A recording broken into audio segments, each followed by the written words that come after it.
Battery. 1, 2, 3! And you know that the wonderful Chris Washington! Good afternoon, Bristol, you alright? It's great to be here, it's great to be out on a Sunday, gigging in. Is it a gazebo or a marquee? When does it? I don't know where the change is, but. Gazebo? I'm northern, fuck it. Gazebo, it's great to be here. No, I've gigged in last time I gigged in a gazebo, it was on a pub car park for a fundraiser in Blackburn in the north of England, and it was a charity gig, right? And what you have to understand about charity gigs, they're usually run by lovely people, right, who know fuck all about comedy. And I turned up and I was the only comedian on between an OEP breakdancing group and a Meatloaf tribute act. And I turned up, lovely woman running it, she came up to me, she said, "Are you the comedian?" I said, "Yes." She said, "I want you to do about 20 to 25 minutes." I said, "That's fine." Then she came out with this line, which I'll never forget. She went, "We don't really want you to do any racist jokes." Now, it's 2015, you don't need to tell me things like that, you know what I mean? Not that I was doing that stuff last year, that isn't what I'm saying. But what do you say to that in this day and age? So I thought, right, I'm a comedian, I'll make a joke out of it, I'll break the ice. I said, "Listen, love," I said, "that's all I really do, I kind of specialise in racist jokes." And honest to God, then she just looked at me and panicked. And I went, "Yeah, that's fine, just do that then." People like that shouldn't be in charge, you think, should they? Can you imagine if they voted her in as Prime Minister? "Yeah, I think we should invade North Korea and Russia at the same time, drop a load of bombs, try and take them over." No, I don't really think that's a good idea now. Well, to be honest with you, love, we've got all the bombs out now, so... Oh, go on, have a go then. By the way, just because I said Prime Minister doesn't mean I'm going to be talking politics for any part of my comedy, right? I think I know nothing about politics, and call me old-fashioned, right? I'm a firm believer, if you know fuck all about a subject, just don't talk about it, right? I noticed during the election though, on Facebook mainly, a lot of people knew nothing. Didn't stop them, did it? You didn't see these people. My view is like this, right? If you've only ever used Facebook, right, to send people Candy Crush requests and upload pictures of your dinner, don't expect us to start taking you serious when you're analysing manifestos and telling us who to vote for. It's not fucking Big Brother. It's a real deal, this. I talk about what I know about. I know about Brookside, the popular 90s soap. I'm not going to talk about that today. And rugby league. Now, I understand in Bristol there's not much rugby league going on. I'm from Leigh, right? I support a Division 1 rugby league team. And I'm going to explain it, in comparison to football, right? So in football, you might lose your best player because he signs for Real Madrid or Barcelona for, £60 million, something like that. A couple of seasons ago at Leigh, we lost our best player because he changed his shift at Asda.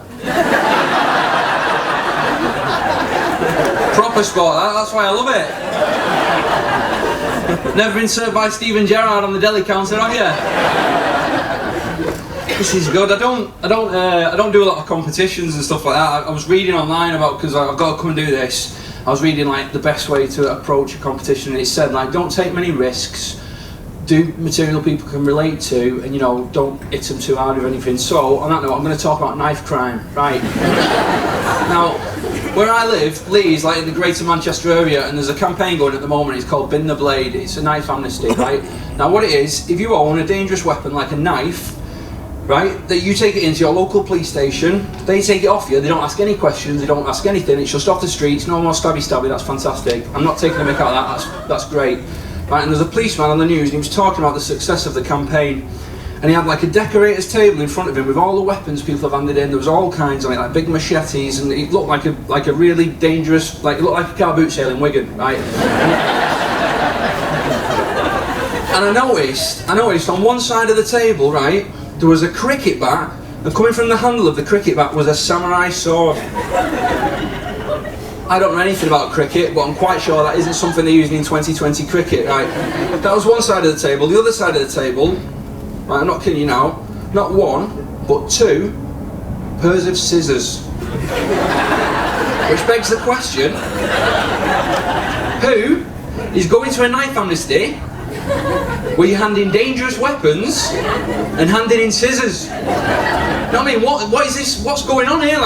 I'd love for these fellas to be stood together in the queue. What have you got, mate? Well, I've got a cricket bat, and then you smash someone over the head with it, and then when they're on the floor, you can stab them. Right, well, what have you got?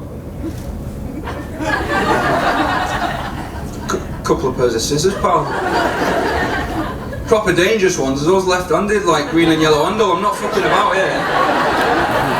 To be honest with you, I was just wrapping some presents at home and I didn't trust myself, so I thought I'd come down and hand them in, you know what I mean? Where do you draw the line with this, you know what I mean? When someone's bringing in the pizza wheel, you've got to say no, haven't you, you know what I mean? Blade 2 starring Wesley Snipes, okay, we'll take that, it's a shit film, it needs to be off the streets.